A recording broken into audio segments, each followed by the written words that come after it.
Govinda, please. Thank you, Dr. Roshan Masood, introducing me. It's a great pleasure to present here, Honorable Chairperson, respected panelists, distinguished faculties, and respected viewers. I like to talk about a case report. It is a very rare association of grown-up congenital heart disease with severe rheumatic mitral stenosis. A 38 years old mother of 6 children having slowly increasing shortness of breath and chest pain on moderate to severe exertion for 6 months. She has had also a few episodes of palpitation. She is non-diabetic and normotensive. Initially, she was barely symptomatic and can maintain daily activities. Her past history was not suggestive of rheumatic fever like arthralgia, migratory arthritis. Every pregnancy and delivery of her 6 children was uneventful and normal vaginal delivery. There was no history of cerebrovascular incident or event like TIA or stroke. On examination, patient was asymptomatic and there is no clubbing. Her consultation was outpatient department based and did not require hospital admission. On examination, pulse rate 110 per minute, blood pressure 130 over 90 millimeter mercury, moderate bilateral leg edema.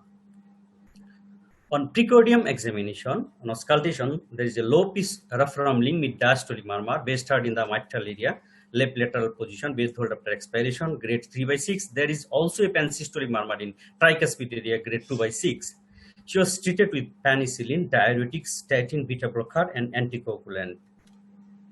ECG shows atrial fibrillation with slow ventricular rate, with atrial flutter, with anterior ischemia. Patient is mildly anemic, but other routine blood tests were normal. Troponin I within normal range, NT-proBNP so high, 456 picogram per ml. TG, LDL so high, HDL low, 36 milligram per DL. ASO titer, blood sugar, serum creatine, electrolytes also are normal. Chest X-ray shows cardiomegaly. ECG shows there is a sawtooth appearance, flutter wave in V1, and also other irregular, and also symmetrical P-wave inversion in the chest lead. Chest X-ray shows cardiac shadow enlarged in transverse diameter, RB type apex, and splaying of the left principal bronchus. Echocardiogram revealed rudimentary right ventricle, a large shaped right atrium, apical displacement of septal cusp of tricuspid valve around 23 millimeter, tricuspid regurgitation, and pulmonary hypertension. Echocardiogram also shows severe mitral stenosis, 0.60 square centimeter by pressure half time, and by planimetry, 0.74 square centimeter, and has got mean gradient 12 millimeter of mercury. Interatrial communication is present usually around 80 to 90% of patients with Ebstein anomaly, but in our case having no ASD. There is a distally placed septal cusp, and there is an elongated anterior mitral leaflet. There is still echo picture, and there is a atrialized portion and the true right atrium.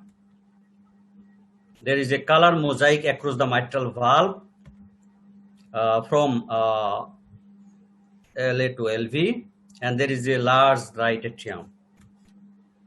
There is a continuous wave across the mitral valve. There is a spectral display above the baseline. There is a different morphology and heavily reduced EF slope.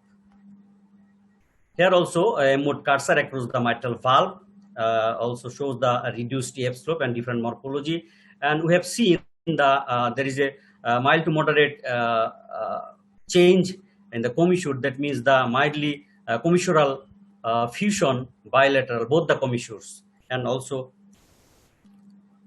there is a tricuspid regurgitation, show tricuspid regurgitation, and there is a shows a color mosaic across the mitral valve, and also trivial mitral regurgitation. There is a apical peristernal long axis view, shows the doming of the AML and also PML, and also thickened and also secondary mild calcification, and also color mosaic from left atrium to left ventricle. This is our patient. So diagnosis: Ebstein anomaly with severe rheumatic mitral stenosis with atrial flutter, fibrillation with pulmonary hypertension, with congestive cardiac failure, now control, and also ischemic heart disease associated. So next plane of investigations are coronary angiogram, transesophageal echocardiogram. Complete management depends on finding of CAG. For severe symptomatic mitral stenosis, PTMC one of the most important options or modalities, but patient did not agree to undergo any invasive procedure and any intervention as well, except medical management. Follow-up: patient has had congestive heart failure and atrial flutter fibrillation, but well controlled with medications. At present, she can maintain sedentary lifestyle, daily activities with some limitation. She is advised for regular follow-up and contact with us if any emergency arises. So, respected viewers, take home message: Ebstein anomaly is a relatively rare congenital heart disease. Its incidence is 1 per 21,000 live birth. Rheumatic heart disease associated with Ebstein's anomaly of the tricuspid valve is an extremely rare clinical entity. Ebstein anomaly is the only congenital heart lesion that has a range of clinical presentation from the severity symptomatic neonate to an asymptomatic adult. Our patient delivered 6 children with normal vaginal delivery, eventless. Now she is improved with getting medical, just get medical management, and don't agree to undergo cardiac catheterization and coronary angiogram, any intervention. Thank you very much. Thank you, everybody. Excellent presentation, Dr. Govinda Kantipal. Sure. Any comments? No question in chat box. One question, please. This time is very limited. Any comments? Sir, I would like to ask Govinda whether this patient was having an ASD, because if an ASD is there, it can undermine the signs and symptoms of mitral stenosis.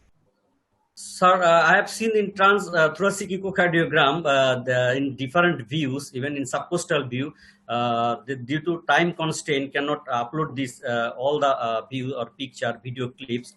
We have seen there is no ASD, and patient did not agree to undergo any invasive, that means transesophageal echo. It's your correct points you mentioned, sir. Thank you, sir.